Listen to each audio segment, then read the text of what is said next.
어느 날 한 여자가 있었습니다. 세상에서 버림받고 가족에게도 잊힌 채 홀로 살아가던 여자. 그녀에게 낯선 손길이 다가왔습니다. 언니, 여긴 따뜻한 사람들이 있어요. 세상에서 받은 상처 다 잊게 해줄 거예요. 그녀는 그 말에 이끌려 문을 열었습니다. 좁고 어두운 계단 끝, 향 냄새가 가득한 방. 사람들은 환하게 웃으며 그녀를 맞이했습니다. 이제 당신은 혼자가 아닙니다. 여기가 진짜 집입니다. 처음엔 환대였고, 처음엔 가족 같았습니다. 그러나 그 미소 뒤에는 아무도 예상치 못한 진실이 숨어 있었습니다. 왜 이렇게 시선을 뗄 수가 없지? 마치 내가 갇혀 있는 것 같은데. 그곳은 신의 집이라 불렸습니다. 그러나 곧 그녀는 알게 될 것입니다. 그 집은 집이 아니라 감옥이었다는 것을. 민정의 하루는 늘 고요했습니다. 알람이 울려도 굳이 끄지 않아도 될 만큼 그녀의 방은 정적에 잠겨 있었습니다. 좁은 원룸 한쪽 벽에는 낡은 전기난로가 힘겹게 돌아가고 있었고, 다른 벽에는 아직 정리하지 못한 종이 상자들이 겹겹이 쌓여 있었습니다. 남편과 이혼하며 챙겨온 짐이었지만 차마 버리지 못한 물건들이 여전히 방 안에 무겁게 눌려 있었습니다. 창문을 열자 먼지 낀 커튼이 바람에 흔들렸습니다. 밖에서는 아이들 웃음소리와 출근길 발걸음이 분주히 이어졌지만 민정에게는 모두 관계없는 소음처럼 느껴졌습니다. 이제 나한테 인사를 건네는 사람은 아무도 없구나. 아침 식사는 대충 컵라면으로 때웠습니다. 뜨거운 김이 올라오는데도 그녀의 눈은 공허했습니다.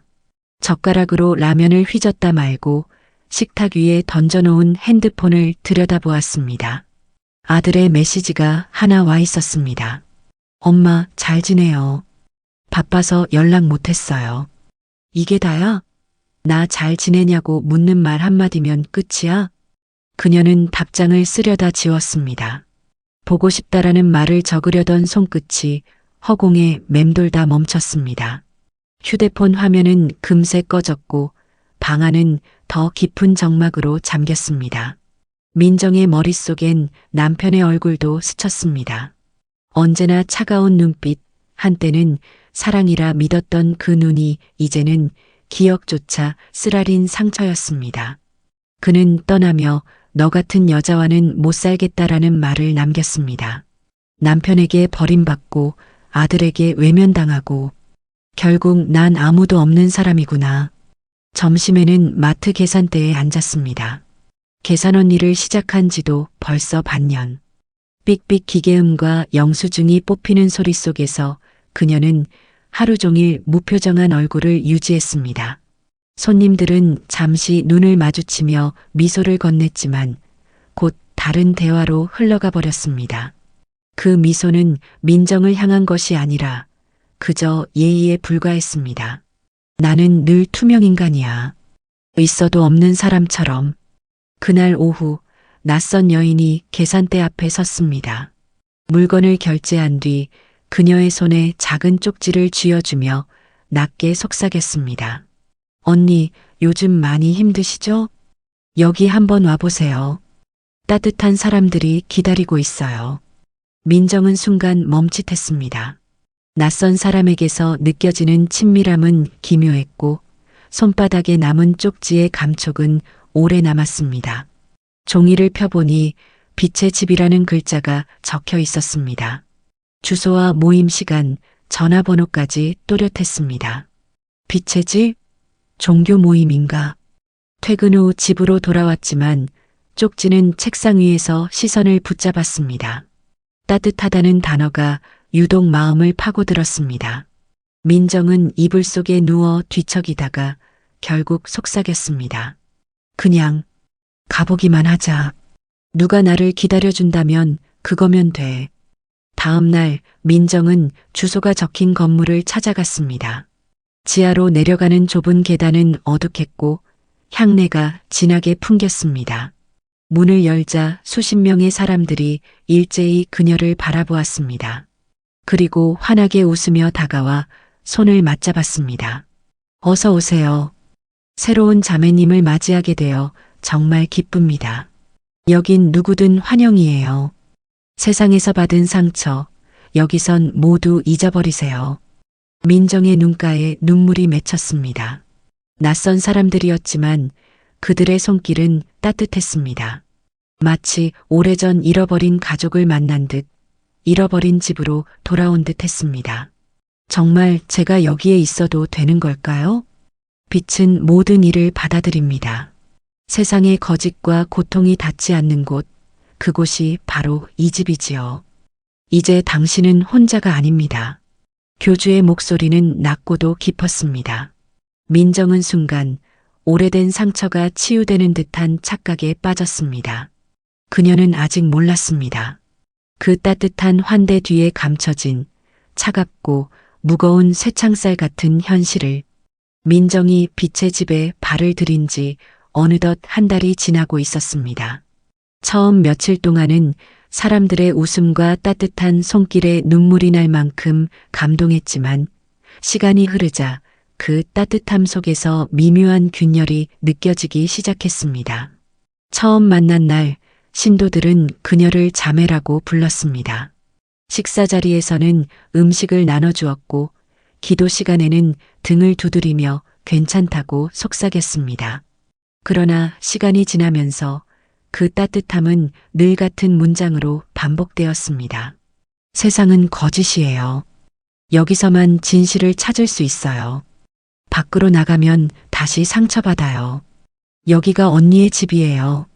민정은 고개를 끄덕이며 웃었지만 마음 한쪽에 작은 불안이 싹트기 시작했습니다.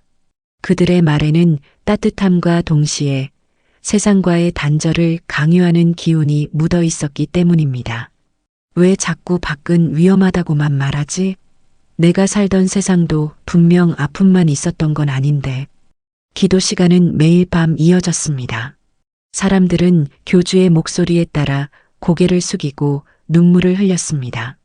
민정도 함께 무릎을 꿇었지만 그 순간마다 묘한 위화감을 느꼈습니다. 기도는 위로가 아니라 마치 하나의 의식 같았습니다. 세상은 너희를 버렸다. 하지만 나는 너희를 거두었다. 빛은 결코 배신하지 않는다. 너희는 이제 나의 자녀다. 그 말이 끝나자 신도들은 울음을 터뜨리며 교주의 발치에 엎드렸습니다. 민정도 눈물이 고였지만 그녀의 눈물은 감사보다는 혼란과 두려움에서 비롯된 것이었습니다. 자녀, 내가 언제부터 저 사람의 자식이 된 거지? 민정은 점점 과거를 떠올리기 시작했습니다.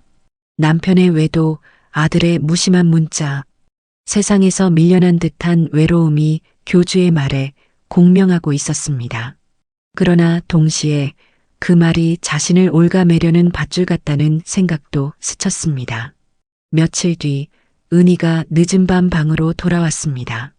그녀의 얼굴은 창백했고 눈가는 붉게 달아올라 있었습니다. 은희야, 어디 다녀온 거야? 괜찮아 보여? 그냥 교주님이 부르셔서요. 언니도 곧 알게 될 거예요. 그 대답은 민정의 마음을 철렁하게 만들었습니다. 하지만 더 묻지는 못했습니다. 이곳에서는 질문하는 것 자체가 금기처럼 느껴졌기 때문입니다. 기도실의 풍경도 변했습니다. 어느 날은 촛불만 켜놓고 수십 명이 동시에 눈을 감고 합창을 했습니다. 빛을 따르라, 빛을 따르라. 그 단조로운 구호가 끝없이 반복되자 민정은 머리가 어지럽고 심장이 빨리 뛰는 것을 느꼈습니다. 이건 기도가 아니라 세뇌야. 왜 아무도 이상하다고 하지 않는 거지? 그녀가 눈을 뜨자 신도들은 황홀한 표정으로 몸을 흔들고 있었습니다. 그 순간 민정은 자신만 다른 세계에 있는 것처럼 소외감을 느꼈습니다. 식사 자리에서도 균열은 드러났습니다. 처음엔 따뜻하게 음식을 나눠주던 사람들이 이젠 작은 잘못에도 서로를 지적했습니다. 민정자매, 기도 전엔 반드시 손을 모으고 눈을 감아야 해요. 식사 중엔 잡담하면 안 돼요. 빛 앞에선 침묵해야 해요. 민정은 억지 웃음을 지으며 고개를 끄덕였습니다. 하지만 마음속에서는 답답함이 커져만 갔습니다. 내가 원한 건 따뜻함이었는데 이건 감시잖아. 왜 자꾸 내 생활을 통제하려는 거지? 밤이 깊어지자 민정은 작은 손거울을 꺼내 들었습니다. 거울 속 자신의 얼굴은 지쳐 보였습니다. 처음 이곳에 왔을 때 느낀 따뜻함은 사라지고 낯선 규칙과 압박만이 남아 있었습니다. 나 잘못 들어온 걸까? 그래도 아직은 믿어야 할까? 민정은 스스로를 설득하려 애썼습니다. 하지만 어쩐지 이곳의 공기는 점점 무겁고 차가워져만 갔습니다. 민정이 빛의 집에 들어온 지 2달이 다 되어 갔습니다. 처음의 낯섦과 두려움은 조금씩 옅어졌고 그녀의 몸은 공동체의 일상에 익숙해지고 있었습니다. 아침이면 모두 함께 기상의 노동을 했고 점심엔 한 줄로 앉아 식사를 나눴습니다. 저녁에는 다시 기도와 찬송으로 하루를 마무리했습니다. 민정은 그 규칙적인 생활 속에서 잠시나마 마음이 편안해지는 순간도 있었습니다. 집에서 홀로 라면을 먹던 때와 달리 최소한 함께 밥을 먹고 함께 웃는 사람들이 있었으니까요. 하지만 그 웃음은 언제나 일정한 선을 넘지 않았습니다. 웃음 뒤에는 감시가, 친절 뒤에는 규율이 숨어 있었습니다. 언니, 오늘 밭에서 고생 많았죠? 그래도 우리 같이 하면 좀 낫지 않아요? 응, 은희가 있어서 그래도 버틸 수 있는 것 같아. 민정은 은희와 조금씩 가까워졌습니다. 은희는 나이가 어려 보였지만 이미 이곳 생활에 익숙해 보였습니다. 기도 시간마다 열심히 눈물을 흘렸고 교주의 말에는 누구보다 크게 고개를 끄덕였습니다. 은희는 정말 믿어서 저러는 걸까? 아니면 나처럼 연기하는 걸까? 기도가 끝난 밤 민정은 은희에게 조심스럽게 물었습니다. 은희야, 넌 이곳 생활이 진짜 좋니? 좋고 나쁘고를 떠나서 여기 말고 내가 갈 데가 없잖아요. 밖에 나가면 다시 혼자일 텐데 전 그게 더 무서워요. 은희의 대답은 민정의 가슴을 먹먹하게 만들었습니다. 그 말은 곧 그녀 자신의 마음이기도 했습니다. 며칠 뒤 교주는 신도들을 한자리에 모았습니다. 그는 낮은 목소리로 설교를 시작했습니다. 너희는 모두 나의 자녀다. 세상은 너희를 버렸지만 나는 너희를 거두었다. 그러니 너희는 서로를 감시해야 한다. 누구든 어둠의 생각을 품으면 알려야 한다. 그것이 서로를 지키는 길이다. 민정은 그 말을 듣는 순간 등골이 서늘해졌습니다. 서로를 지키는 길이라는 말은 결국 서로를 감시하라는 뜻이었으니까요. 교주님, 제가 어제 어떤 자매가 기도 시간에 눈을 감지 않고 두리번거리는 걸 봤습니다. 잘했다. 빛은 거짓을 용납하지 않는다. 그 자매는 회개해야 할 것이다. 민정은 숨을 죽였습니다. 이제 이곳에서는 작은 행동 하나도 죄가 될 수 있다는 걸 알았습니다. 내가 조금만 잘못해도 누군가가 나를 고발할 거야. 그날 밤 민정은 잠을 이루지 못했습니다. 벽 너머에서 은희의 흐느낌이 들려왔습니다. 은희야, 무슨 일이야? 울고 있니? 괜찮아요. 그냥 기도하다가 생각이 많아져서. 은희의 목소리는 떨렸지만 그녀는 끝내 아무것도 말하지 않았습니다. 민정은 이곳에서 은희조차 믿을 수 없다는 사실을 직감했습니다. 식사 시간에도 이상한 장면은 이어졌습니다. 한 신도가 작은 실수를 하자 모두가 고개를 숙였고 교주는 차갑게 말했습니다. 작은 어둠이 큰 어둠을 부른다. 오늘 우리는 모두 금식하며 회개할 것이다. 그날 신도들은 저녁을 굶어야 했습니다. 민정은 배고픔보다도 한 사람의 실수로 모두가 벌을 받는다는 사실에 소름이 돋았습니다. 여긴 집이 아니야. 감옥이야. 서로를 감시하고 작은 틈마저 죄로 만드는 곳. 그러나 민정은 그럼에도 불구하고 여전히 이곳을 떠나지 못했습니다. 떠날 곳이 없다는 두려움이 그녀를 붙잡고 있었기 때문입니다. 그녀는 몰래 손거울을 꺼내어 속삭였습니다. 내가 살아있다는 증거, 내가 아직 민정이라는 증거. 절대로 여기서 무너지지 말자. 민정이 빛의 집에 들어온 지 석 달째. 이제 그녀는 이곳의 일상에 완전히 익숙해져 있었습니다. 아침에는 함께 기도하고, 낮에는 밭일을 하며, 밤에는 촛불 아래에서 합창을 했습니다. 하지만 마음 한편에는 지워지지 않는 불안이 늘 도사리고 있었습니다. 민정은 매일 같은 노래를 부르며 눈을 감았습니다. 그런데 문득 뒤에서 울부짖는 듯한 기도가 들렸습니다. 눈을 살짝 뜨자 어떤 여신도가 얼굴을 일그러뜨린 채 무릎에 피가 나도록 구르고 있었습니다. 그 옆에 서 있던 남신도는 그녀의 등을 계속 두드리며 소리쳤습니다. 더 크게 외쳐.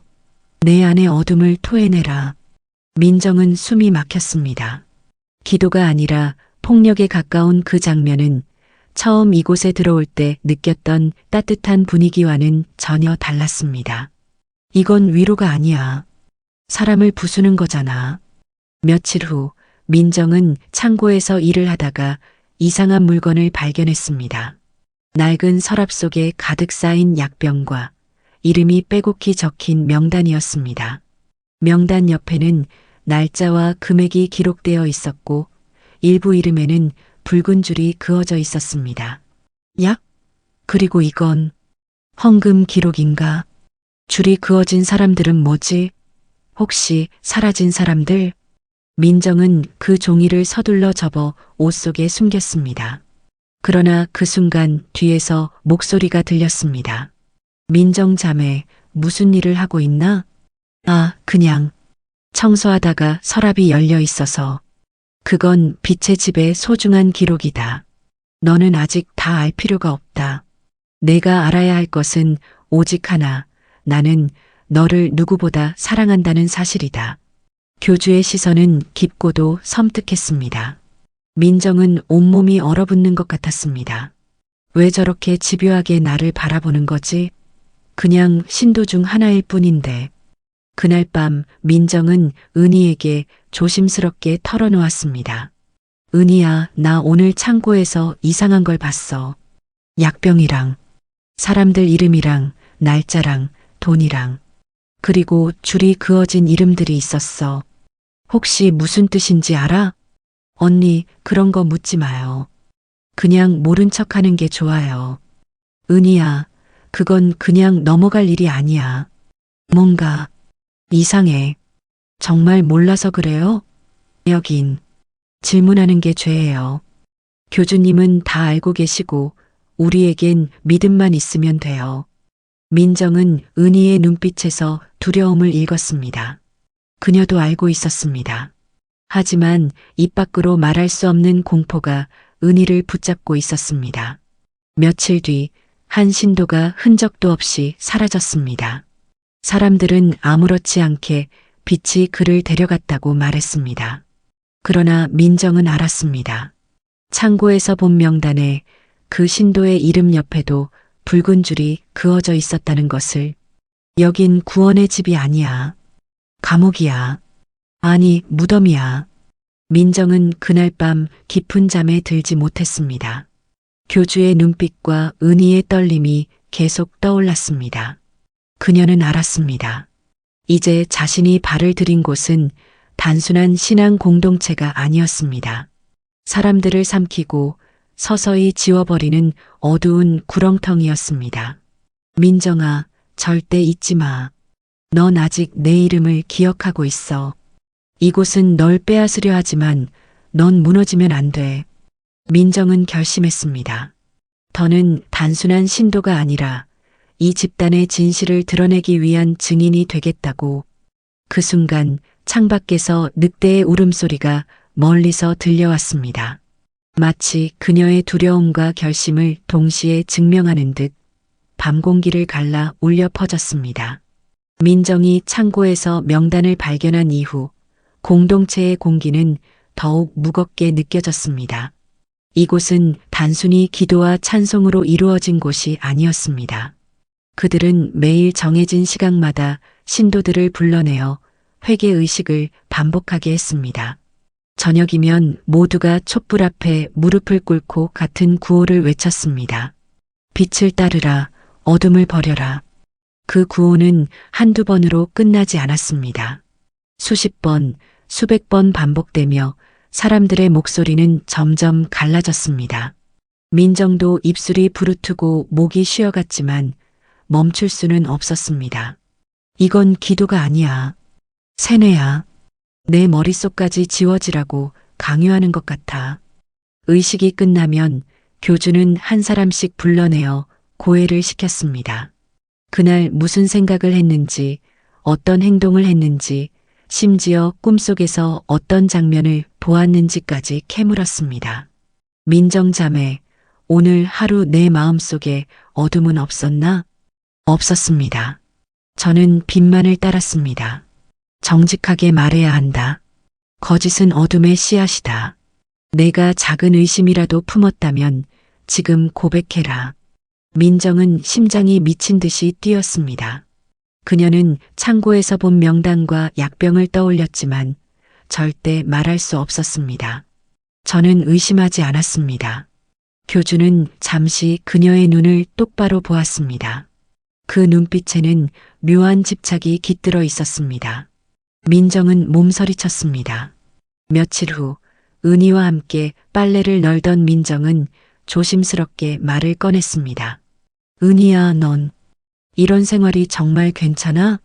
매일 같은 말만 반복하고 조금만 다른 생각을 하면 죄인 취급을 받는데. 언니, 그런 말 하면 안 돼요. 누가 들으면 바로 교주님께 전해져요. 나는 그냥 내가 너무 지쳐 보여서. 전 괜찮아요. 여긴 그래도 안전하잖아요. 밖은 더 무섭고 여기선 적어도 굶지는 않잖아요. 민정은 은희의 말에 아무 대꾸도 할 수 없었습니다. 안전이라는 말이 가슴을 파고들었기 때문입니다. 그녀 역시 집 밖의 차가운 현실을 너무 잘 알고 있었으니까요. 그날 밤 교주는 신도들에게 새로운 명령을 내렸습니다. 내일은 금식이다. 너희 중 누군가가 어둠을 품었기에 우리 모두가 벌을 받아야 한다. 신도들은 고개를 끄덕이며 기꺼이 동의했습니다. 그러나 민정의 눈에는 그것이 순종이 아니라 두려움으로 보였습니다. 다음 날 사람들은 굶주린 배를 움켜쥐며 노동을 계속했습니다. 민정도 머리가 어지러워 쓰러질 뻔했지만 이를 악물고 버텼습니다. 내가 쓰러지면 그들은 나를 어둠이라고 부를 거야. 절대 쓰러지지 말자. 아직은 견뎌야 해. 시간이 흐를수록 교주의 말은 점점 노골적으로 변했습니다. 너희는 세상으로 돌아가면 안 된다. 세상은 너희를 버렸고 나만이 너희를 살린다. 내 말을 거역하는 자는 어둠에 삼켜져 죽음을 맞을 것이다. 그 말에 신도들은 울며 고개를 끄덕였습니다. 민정은 눈을 감았지만 속으로는 치를 떨었습니다. 당신이 우리를 살린다고? 아니야. 당신은 우리를 죽이고 있어. 이건 구원이 아니라 감옥이야. 그날 밤 민정은 몰래 숨겨둔 작은 종이에 글씨를 적었습니다. 명단, 약병, 사라진 사람들. 그녀는 그것이 자신의 목숨을 건 기록임을 알고 있었습니다. 그리고 거울 앞에 서서 스스로에게 속삭였습니다. 민정아, 무너지지 마.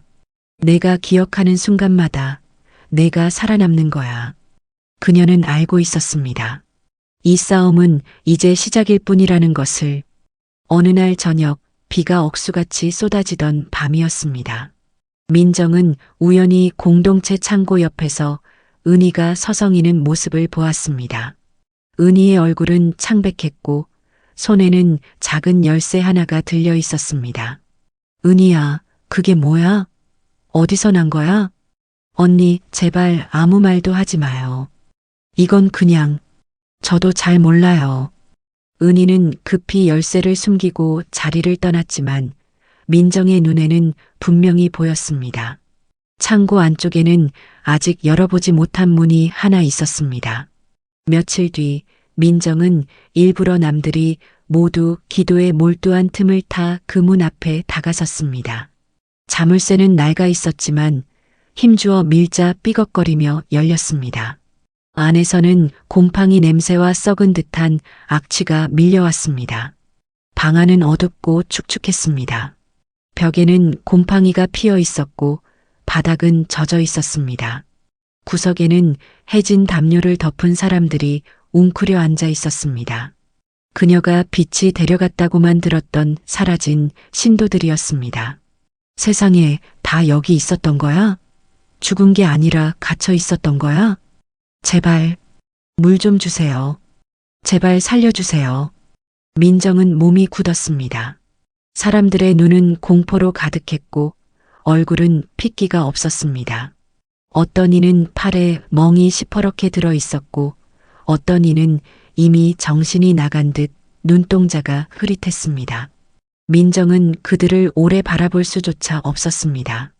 급히 문을 닫았지만 손끝은 떨리고 있었습니다. 그 광경은 뇌리에 불도장처럼 새겨졌습니다. 그날 밤 교주는 신도들을 모아 크게 외쳤습니다. 빛은 어둠을 용납하지 않는다. 오늘 누군가가 금지된 곳을 열었다. 그 자는 스스로를 어둠에 내맡긴 자다. 민정은 심장이 얼어붙는 듯 했습니다. 자신이 들킨 건 아닌지 두려웠습니다. 은희가 힐끗 그녀를 바라봤습니다. 은희야, 너 설마 나를 말한 거야?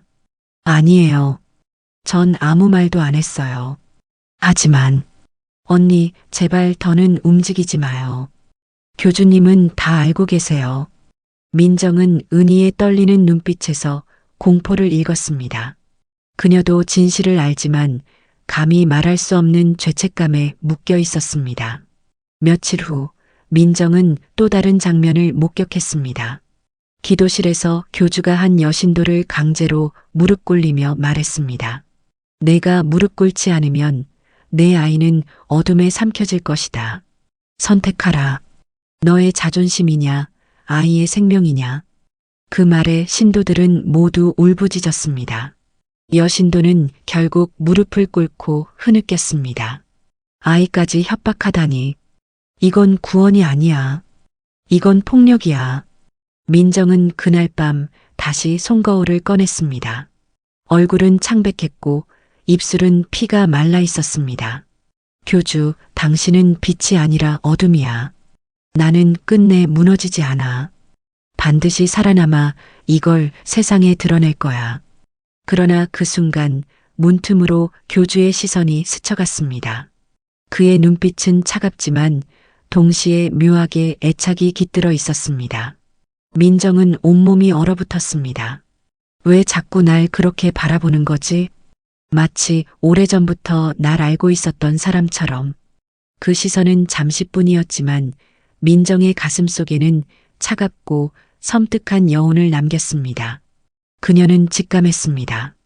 교주는 단순히 신도들을 지배하는 자가 아니었습니다. 민정에게는 더 깊은 알 수 없는 이유로 집착하고 있다는 것을. 민정은 침대에 몸을 던졌습니다. 심장은 빠르게 뛰었고 눈은 쉽게 감기지 않았습니다. 창밖에서는 여전히 폭우가 쏟아지고 있었습니다. 그 빗소리는 마치 공동체의 비밀을 은폐하려는 거대한 장막 같았습니다. 이제 확실히 알았다. 여긴 감옥이자 무덤이다. 그리고 나는 그 안에 묶인 또 다른 죄수일 뿐이야. 하지만 끝까지 살아남아 이 어둠을 세상에 끌어내야 해. 비밀방의 진실을 본 이후 민정은 매 순간을 두려움 속에서 보냈습니다. 눈을 감아도 그곳에 웅크리고 있던 신도들의 눈빛이 떠올랐습니다. 피곤에 찌든 얼굴, 물을 달라던 갈라진 목소리, 그리고 눈을 감은 채 살아있는지조차 알 수 없는 사람들. 그들은 모두 나일 수도 있어. 조금만 더 버티지 못했다면 나도 저기 있었을 거야. 기도 시간이 되자 교주는 더욱 강한 목소리로 신도들을 몰아붙였습니다. 빛의 집은 흔들리지 않는다. 그러나 너희 중 누군가는 의심을 품었다. 그 의심은 전염된다. 나는 결코 그것을 용납하지 않을 것이다. 사람들은 서로를 두려운 눈빛으로 훑쳤습니다. 누가 의심을 했는지, 누가 고발당할지 알 수 없었기 때문입니다. 교주님, 저는 어제 어떤 자매가 밤에 거울을 들여다보는 걸 봤습니다. 거울은 세속의 도구다. 자기 얼굴을 보는 것은 교만이다. 그 자매는 회개해야 한다. 민정은 심장이 철렁 내려앉았습니다. 거울. 그것은 그녀가 몰래 자신의 정신을 확인하기 위해 꺼내든 작은 도구였습니다. 설마 날 말하는 거야? 아니야, 아직은 모를 거야. 하지만 누군가 지켜보고 있어. 그날 밤 은희가 다가와 속삭였습니다. 언니, 제발 조심해요. 사람들이 언니를 의심하고 있어요. 저도 어떻게 해야 할지 모르겠어요. 언니가 위험해요. 은희야, 너도 봤잖아. 창고 안에 갇힌 사람들. 우리가 침묵하면 우리도 그렇게 돼. 저는 그냥 살아남고 싶어요. 누가 옳고 그른지는 중요하지 않아요.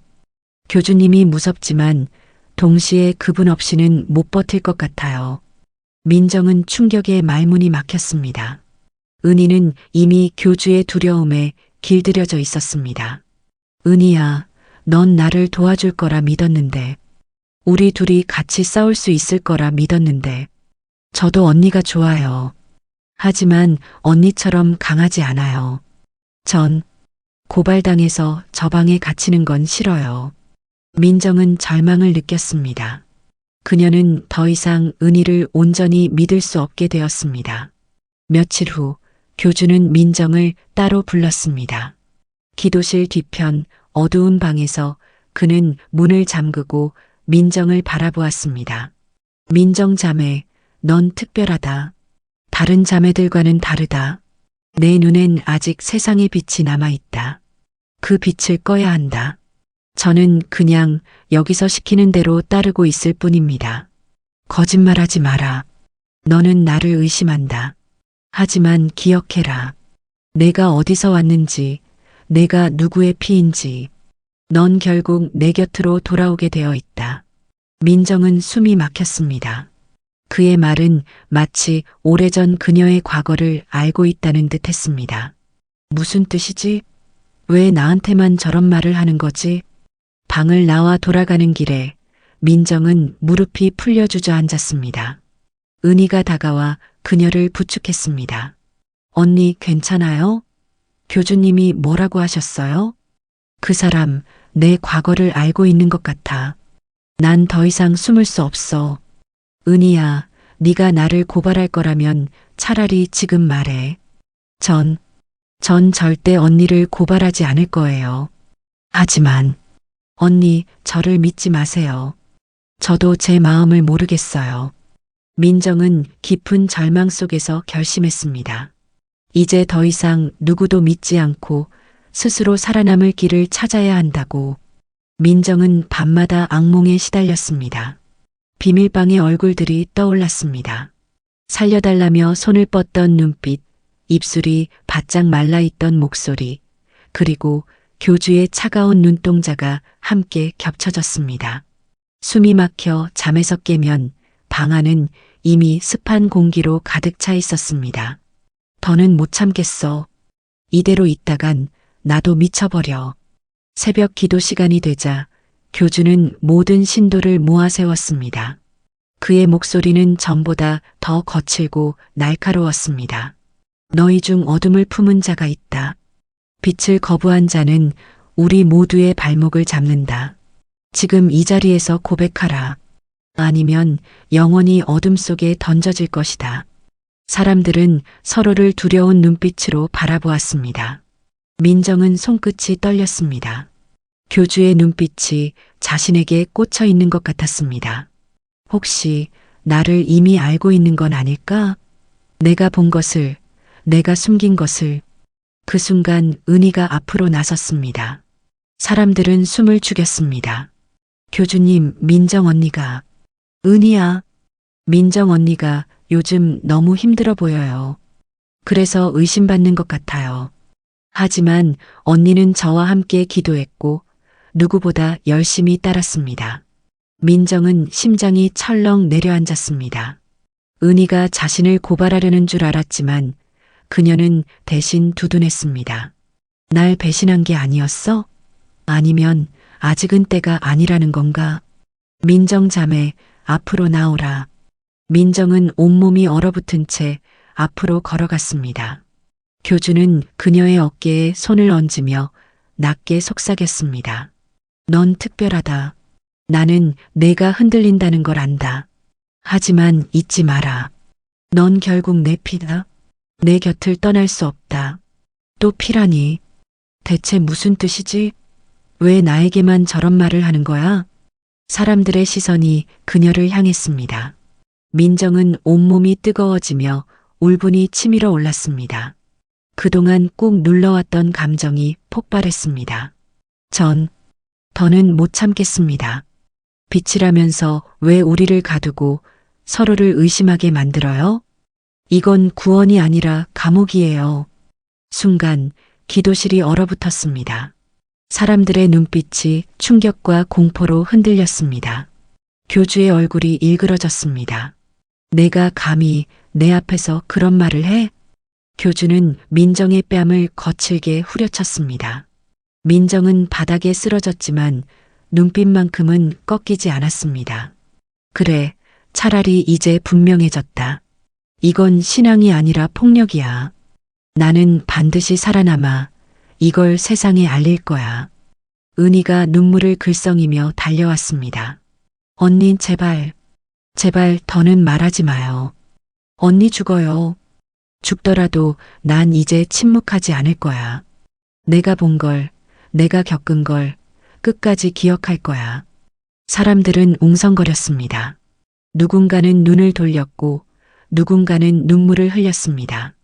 그날 밤 민정의 외침은 신도들의 마음속에 작은 균열을 남겼습니다. 하지만 동시에 민정은 가장 위험한 표적이 되어버렸습니다. 교주의 눈빛에는 증오와 집착이 동시에 타올랐습니다. 민정, 넌 결국 내 곁에 무릎 꿇게 될 것이다. 그렇지 않다면 무너져 사라질 것이다. 민정은 방으로 돌아와 거울을 꺼내 들었습니다. 뺨에는 아직도 교주의 손자국이 선명했습니다. 그러나 그녀의 눈빛은 오히려 더 단단했습니다. 두렵지만 난 이제 멈추지 않아. 이 싸움은 내 생존이자 내 복수야. 민정이 교주와 정면으로 맞선 지 며칠이 지났습니다. 그날 이후 그녀는 공동체 안에서 완전히 고립되었습니다. 식사 자리에서도 아무도 말을 걸지 않았고 기도 시간에는 신도들의 시선이 곧장 그녀를 향했습니다. 그 시선은 연민이 아니라 곧 사라질 사람을 바라보는 듯한 차가움이었습니다. 민정은 점점 더 지쳐갔습니다. 밤마다 손거울을 들고 스스로에게 속삭였지만 마음속 불안은 더 깊어졌습니다. 그녀는 이제 한순간의 방심으로 창고의 어둠 속에 갇히게 될지도 모른다는 사실을 직감하고 있었습니다. 그러던 어느 밤 은희가 방으로 찾아왔습니다. 그녀의 얼굴은 눈물에 젖어 있었고 두 손은 떨리고 있었습니다. 은희야, 무슨 일이야? 왜 그렇게 떨어? 언니 미안해요. 정말 미안해요. 뭐가? 무슨 소리야? 그날 언니가 창고에 간 거 제가 말했어요. 교주님께 무서워서 언니가 사라질까봐 제가 먼저. 민정의 몸은 얼어붙었습니다. 은희의 고백은 예상하면서도 차마 믿고 싶지 않았던 진실이었습니다. 은희 네가 날 팔아넘긴 거야? 저도 어쩔 수 없었어요. 교주님이 저를 부르셔서 만약 제가 말하지 않으면 제가 그 방에 갇히게 될 거였어요. 언니 제발 이해해줘요. 전 살고 싶었어요. 민정은 눈물이 솟구쳤습니다. 은희가 자신을 감싸던 순간들이 떠올랐습니다. 그 모든 것이 결국 두려움과 자기 보호에서 비롯된 것이었음을 깨닫자 그녀의 가슴은 찢어질 듯 아팠습니다. 넌 날 구한 게 아니었어. 넌 그냥 내 자신을 구한 거였지. 맞아요. 전 비겁해요. 하지만 언니, 전 언니를 미워한 적은 없어요. 단지 살아남고 싶었을 뿐이에요. 그 순간 방문이 열리고 교주가 들어섰습니다. 그의 발걸음은 느렸지만 기묘한 위압감을 뿜어냈습니다. 민정, 너는 참 끈질기다. 다른 자매들은 이미 나를 전적으로 따르는데 너만은 끝까지 저항하는구나. 당신은 사람들을 속이고 있어. 빛이 아니라 어둠을 주고 있잖아. 어둠? 내가 모르는 게 있구나. 너는 내 피다. 너의 어머니의 동생. 바로 내가 네 외삼촌이다. 민정의 눈이 커졌습니다. 숨이 막히는 듯 가슴이 쪼여왔습니다. 무슨 소리야? 네 어머니가 널 얼마나 홀로 두었는지 기억하지 않느냐? 내가 너를 불쌍히 여겨 이곳으로 부른 것이다. 내가 버림받았을 때 나는 널 기다리고 있었다. 그래서 그 눈빛이 낯설지 않았던 거구나. 하지만 피라고 해서 나를 구속할 수 있다고 생각해? 난 네가 뭐라 해도 너의 소유물이 아니야. 넌 이미 내 것이다. 내 운명은 피로 정해진다. 내가 발버둥쳐도 결국 내 곁으로 돌아오게 될 것이다. 은희는 구석에서 울고 있었습니다. 민정은 차가운 분노가 끓어오르는 것을 느꼈습니다. 피? 운명? 그건 다 내가 지어낸 족쇄일 뿐이야. 난 더 이상 속지 않아. 설령 내가 죽더라도 널 따르지 않아. 좋다. 끝까지 발버둥쳐라. 하지만 기억해라. 이곳에서 내 편은 없다. 내가 믿었던 은희조차 내 등을 돌리지 않았느냐. 민정은 치를 떨며 은희를 바라보았습니다. 은희는 고개를 떨군 채 울기만 했습니다. 이제 진짜 혼자구나. 하지만 혼자라도 끝까지 버틸 거야. 그녀의 심장은 두려움으로 떨리고 있었지만 동시에 결의로 단단히 고동치고 있었습니다. 그 순간부터 민정의 싸움은 단순한 생존이 아니라 피와 거짓에 맞선 투쟁으로 변했습니다. 교주가 자신이 외삼촌이라고 고백한 뒤 며칠간 민정은 혼돈에 빠져 있었습니다. 그의 말이 진실인지 혹은 또 다른 세뇌의 수단인지 알 수 없었습니다. 하지만 확실한 건 하나였습니다. 그의 시선은 다른 신도들을 향한 것과 달랐습니다. 집착과 소유욕이 묻은 눈빛이었고 그것은 피보다 무거운 족쇄였습니다. 가족이라는 이름으로 날 묶으려 하다니. 내겐 가족이라는 말이 가장 큰 상처인데. 민정은 일부러 눈을 감고 다른 신도들과 같은 리듬으로 기도했지만 가슴 속 분노는 점점 커졌습니다. 그런데도 교주는 그녀에게 부드러운 미소를 보이며 다가왔습니다. 민정아, 넌 나와 피로 이어져 있다. 다른 누구도 너를 버려도 나는 널 버리지 않는다. 이제 너는 결코 혼자가 아니다. 민정은 겉으로 고개를 끄덕였지만 속으로는 차갑게 웃었습니다. 그녀에게 그 말은 더 이상 위로가 아닌 협박이었습니다. 내가 말하는 가족은 감옥이야. 나는 그 쇠사슬을 끊어낼 거야. 며칠 뒤 은희가 다시 다가왔습니다. 그녀의 얼굴은 헬쑥했고 눈빛은 흔들렸습니다. 언니, 제가 언니를 배신한 건 알아요. 하지만 이번엔 정말 같이 나가고 싶어요. 또 배신할지도 모르잖아. 넌 나를 교주에게 넘겼어. 알아요. 저도 그 죄책감에 매일 잠을 못 자요. 언니 없으면 저는 혼자예요. 이번엔 다를 거예요. 민정은 은희를 똑바로 바라보았습니다. 그 눈에는 두려움과 진심이 교차하고 있었습니다. 민정의 마음은 흔들렸습니다. 사람은 바뀔 수 있을까? 아니면 또 배신당할까? 하지만 혼자선 나갈 수 없어. 은희는 작은 쪽지를 건네주었습니다. 그 안에는 북쪽 창고 뒤 오래된 철문이라는 글씨가 적혀 있었습니다. 민정은 손이 떨렸습니다. 이게 진짜라면 우린 나갈 수 있어. 그날 밤 두 사람은 몰래 뒷문으로 향했습니다. 빗방울이 흩날리고 바람이 나뭇가지를 후려쳤습니다. 철문 앞에 다다르자 민정은 온몸이 떨렸습니다. 저 문 너머엔 자유가 있을까? 햇살이 다시 내 얼굴을 비출 수 있을까?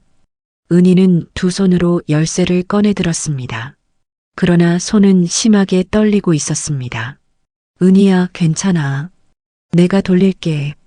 민정은 열쇠를 잡아 돌렸습니다. 철문이 삐걱이며 조금 열리자 찬바람이 스며들었습니다. 그 순간 민정의 눈에 눈물이 고였습니다. 드디어 끝나는 건가? 내가 다시 사람답게 살 수 있는 건가? 그러나 바로 그때 뒤에서 발소리가 들렸습니다. 묵직하고 느린 발걸음이 어둠 속에서 다가왔습니다. 민정과 은희는 동시에 고개를 돌렸습니다. 그곳에는 교주가 서 있었습니다.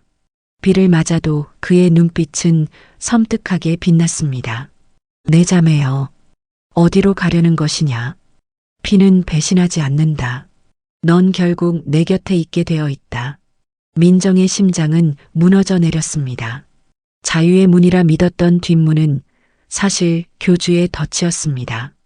은희는 주저앉아 울부짖었습니다. 언니, 미안해. 나 또 언니를 끌어들였어. 괜찮아, 은희야. 넌 두려웠을 뿐이야. 하지만 기억해. 여긴 결코 집이 아니야. 감옥이야. 교주는 천천히 다가와 민정의 어깨에 손을 얹었습니다. 민정아, 넌 내 피다. 어디로 가든 결국 내 품으로 돌아오게 된다. 운명은 거스를 수 없다. 운명? 그건 네가 만든 족쇄일 뿐이야. 난 끝까지 너를 거부할 거야. 순간 번개가 하늘을 갈랐습니다. 철문은 반쯤 열린 채 다시 닫혔습니다. 자유는 코앞에 있었지만 민정은 다시 사슬에 묶였습니다. 끝난 줄 알았다. 하지만 이제 진짜 시작이야. 뒷문 앞에서 교주에게 붙잡힌 그날 이후 민정은 다시 공동체 한가운데에 끌려왔습니다. 기도실의 중앙에는 단상이 세워져 있었고 모든 신도들이 그녀를 빙 둘러싸고 있었습니다. 촛불이 흔들리며 벽에 그림자를 드리웠고 그 그림자 속에서 민정은 마치 죄수처럼 서 있었습니다. 민정아, 이제 모두 앞에서 고백하라. 너는 왜 어둠을 따르려 했는가? 왜 내 곁을 떠나려 했는가? 난 어둠을 따른 적 없어. 오히려 당신이 어둠이야. 사람들을 가두고 가족을 볼모로 협박하면서 빛이라고 부르는 건 거짓이잖아. 신도들의 얼굴이 술렁였습니다.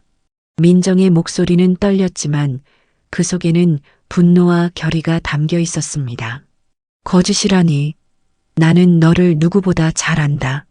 내가 태어나던 날 내 어머니가 울부짖던 얼굴을 아직도 기억한다.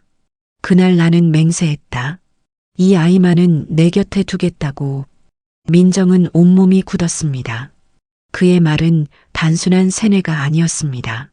그가 진짜로 그녀의 출생과 얽혀 있음을 증명하는 증언이었습니다.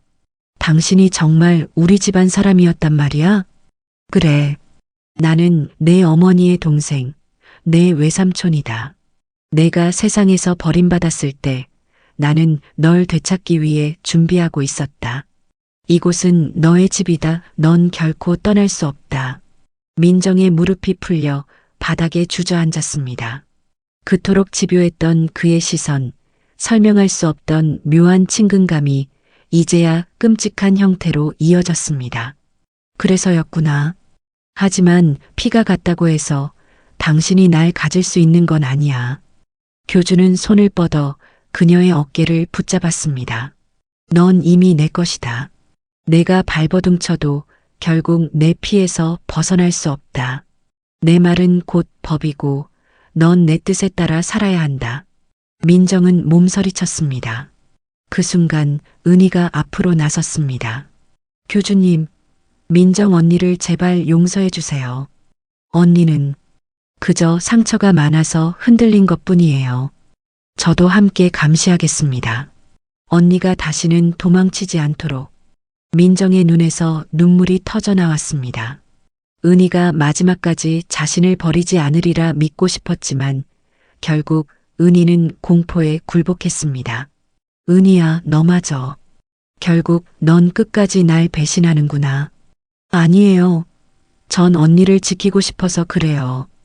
교주님 눈밖에 나면 언니는 죽게 될 거잖아요.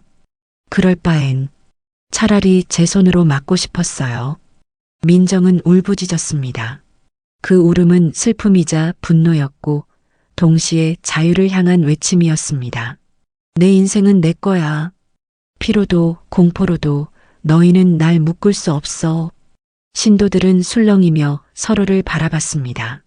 처음으로 누군가가 교주 앞에서 이렇게까지 저항한 것이었습니다. 민정, 내가 감히 내 운명을 거부하는구나. 그렇다면 어둠 속에서 내 피를 씻을 수밖에 없겠지. 교주는 신호를 보냈습니다. 몇몇 신도들이 민정을 붙잡으려 다가왔습니다. 그러나 민정은 발버둥치며 소리쳤습니다. 날 가둘 수는 있어도 날 지울 수는 없어. 내 이름은 민정이야. 당신 피가 아니라 나 자신으로 살아갈 거야. 그 순간 교주의 얼굴이 일그러졌습니다. 그의 광기 어린 눈빛은 마치 피를 나눈 집착과 소유의 욕망이 뒤섞인 어둠이었습니다. 기도실에서의 절규 이후 민정은 쇠사슬에 묶인 채 창고로 끌려갔습니다. 얼굴에는 상처가 번졌고 손목은 붉게 짓눌려 있었습니다. 그러나 그녀의 눈빛만큼은 꺼지지 않았습니다. 그녀는 이미 무릎 꿇기를 거부했고 그것이 곧 자신의 존재를 지키는 마지막 방식이었습니다. 며칠 뒤 갑작스러운 사이렌 소리와 함께 경찰이 들이닥쳤습니다. 낯선 사람들의 외침과 무전기 소리가 공동체의 긴 침묵을 찢었습니다. 신도들은 순식간에 혼란에 빠졌습니다. 교주님, 우리를 지켜주세요. 어둠이 쳐들어왔어요. 저 사람들 말 듣지 마. 세상의 경찰은 거짓이야.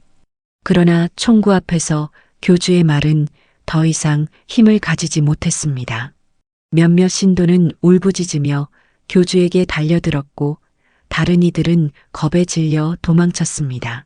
누군가는 빛이 거짓이었다. 고 절규하며 무너져 내렸습니다. 민정아, 넌 날 배신했구나. 하지만 내 피는 어디 가지 않는다. 넌 영원히 내 것이다. 아니, 난 내 것이야. 내 이름은 민정이야. 교주는 수갑을 차고 끌려나갔습니다. 그의 얼굴은 광기로 일그러졌지만 민정은 더 이상 두려워하지 않았습니다. 그녀는 처음으로 스스로의 이름을 입 밖으로 또렷이 말할 수 있었습니다.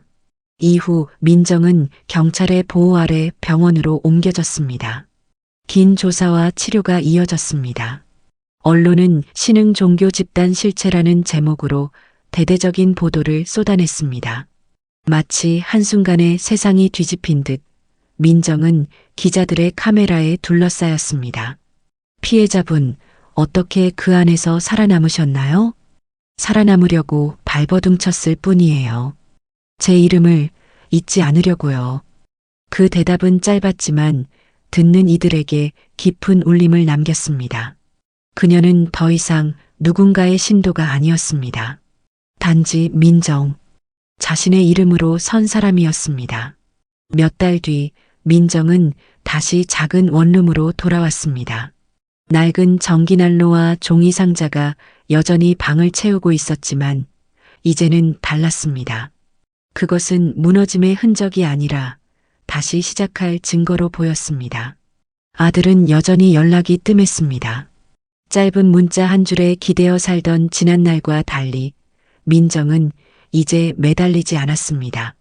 그녀는 핸드폰 화면을 내려놓고 자신을 바라보는데 집중했습니다. 나는 이제 혼자가 아니다. 내가 나와 함께 있으니까. 그녀는 매일 아침 작은 노트를 펼쳤습니다. 과거에는 복수와 증오를 적어 내려갔지만 이제는 달랐습니다. 그 노트에는 자신의 이름과 오늘의 다짐, 그리고 작은 기쁨들이 적혔습니다. 민정, 내 이름은 민정이다. 나는 다시 태어난다. 빛도 어둠도 아닌 나로. 거울 속 얼굴은 여전히 지쳐 있었지만 그 안에는 분명 꺼지지 않는 불빛이 있었습니다. 민정은 오랜만에 자신의 얼굴에 미소를 지었습니다. 창밖에는 봄비가 내리고 있었습니다. 빗소리는 과거의 감옥이 아닌 새로운 시작의 합창처럼 들렸습니다. 민정은 창문을 열어 빗방울의 냄새를 깊게 들이마셨습니다. 세상은 여전히 잔인하고 사람들은 여전히 등을 돌리겠지. 하지만 나는 더 이상 갇히지 않아. 내 안에 내가 있으니까. 그녀는 펜을 들어 마지막 문장을 노트에 남겼습니다. 나는 민정이다. 나는 누구의 소유도 아니다. 이제 나는 자유다. 방 안은 고요했습니다. 그러나 그 고요는 외로움이 아니라 새로운 삶의 첫걸음이었습니다. 민정은 처음으로 침묵을 두려워하지 않았습니다. 그녀의 눈가에 잔잔한 눈물이 맺혔습니다. 그 눈물은 슬픔이 아니라 오래 버틴 자만이 가질 수 있는 해방의 눈물이었습니다. 그리고 아주 조용히 그녀는 속삭였습니다. 이제 나는 살아있다. 오늘의 이야기는 이렇게 마무리가 됩니다. 민정이 끝내 되찾은 건 자유였습니다. 그 자유는 멀리 있는 것이 아니라 자기 이름을 지켜내는 용기에서 시작됩니다. 당신의 이름은 지금도 빛나고 있나요? 혹시 오늘도 혼자라 느끼는 누군가에게 이 이야기가 작은 위로가 되길 바랍니다. 긴 글 읽어주셔서 감사합니다. 오늘도 즐거운 하루 보내세요.